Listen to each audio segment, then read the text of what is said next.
Hey everybody, hello, it is Tom, it's FANzine Live. We are taking a look at a classic zine called Stigmata Martyr, number 6 from February 1988 by Cosmic Comics, presenting One Vast Thought Comics, Stigmata Martyr, number 6. 75 cents. And that is for an entire 8.5 by 11 magazine size piece. Not saddle stitched, just side stapled. Got it at 3 spots. I guess I'll start with the beginning. The reason why I wanted to show this one especially, first off, the story is kind of interesting. But from a technical point of view, I know that in the past you've seen that I've talked a lot about print quality and things like how the printer does a good job or a bad job. And these days they do a lot better than they did in the past. And this is really a good example because this, my friends, is not supposed to be gray. This is supposed to be black.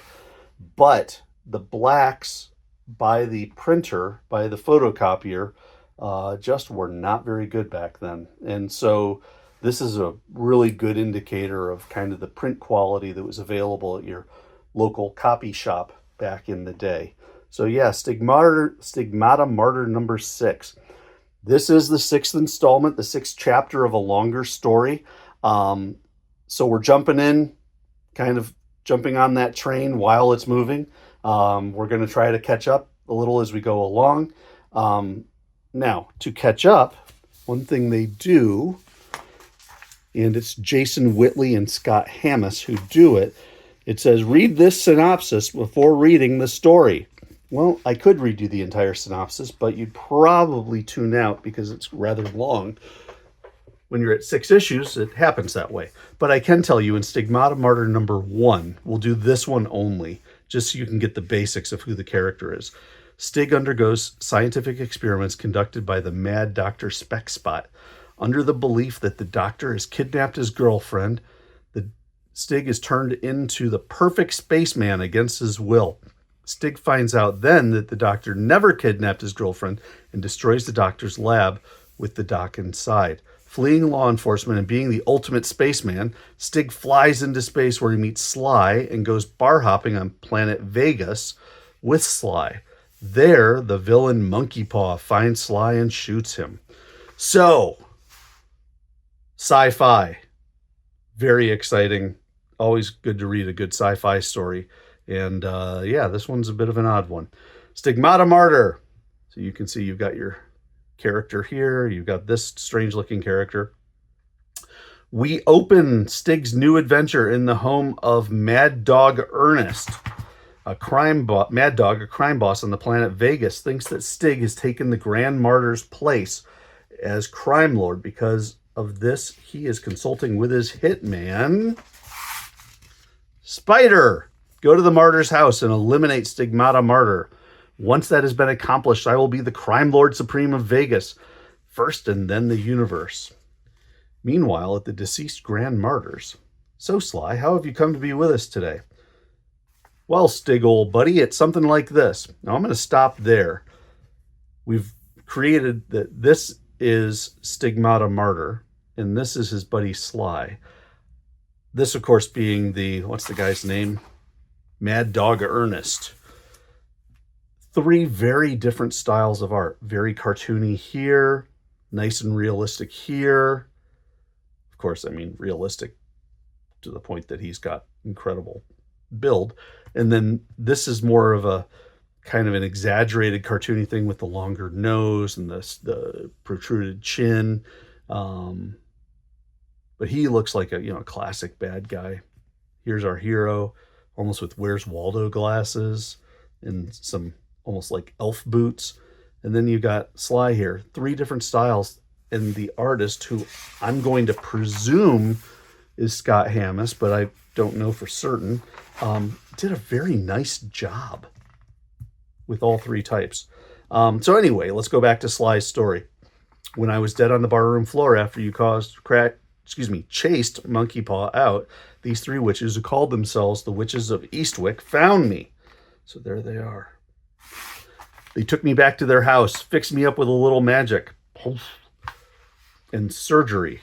We've got something in his head now. And there's the spider guy as they're talking.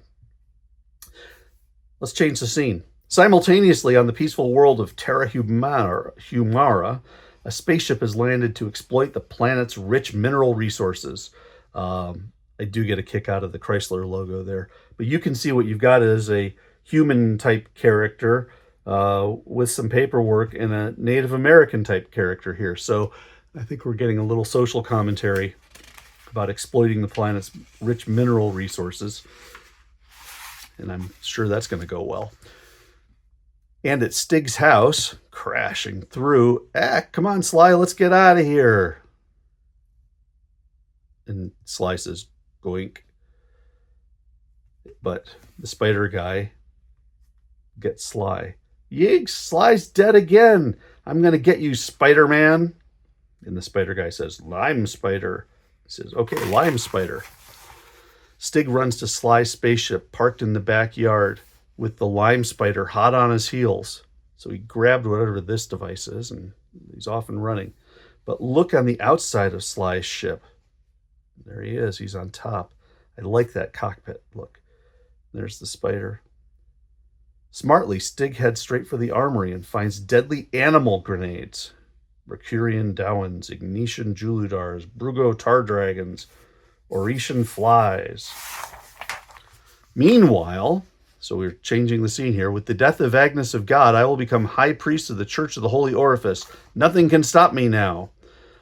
Honestly, I've read this a few times now. I don't know what this scene relates to. I'm presuming it's a prior storyline or something like that. And now we're back to our character Ernest. With that rat Stigmata Martyr out of the way, I'll be crime lord. I'll be king of the world. So we figured that out. Now we switch over to Terra Humara. These white men will not come to destroy my planet. We will have our land. I will guard it to the end. So, yeah. So then this guy says, well, Saw, when can you start to get them redskin off of my property? Just as soon as I get the orders, Mr. Monk. So these three panels all kind of work together. And I'm guessing that these pages were probably drawn at full size. So you really get a nice look at the artwork here. It's just, darn it, I wish the blacks were better.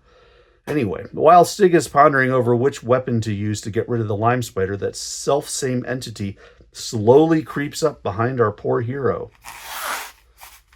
Wacko! He slams into him. You asked for it, arachnid. Slams him right into a rifle. So he starts shooting. This is for Sly.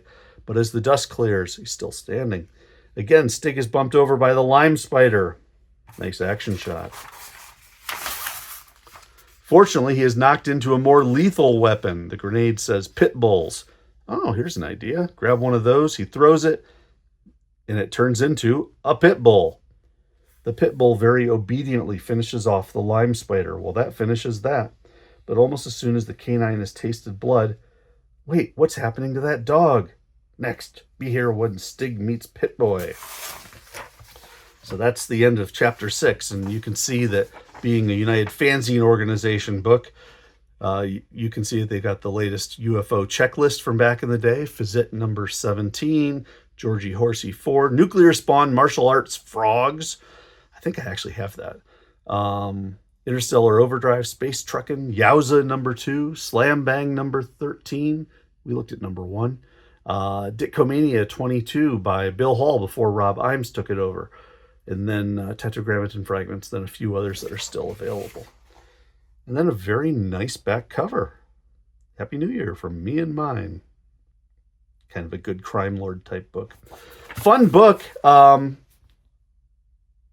It overcomes, I think, through the storytelling, it overcomes the technical shortcomings of the printer, but it's a solid book. I really like it. So I'm glad to have shared it with you today. Stigmata Martyr, number 6. Nicely done stuff.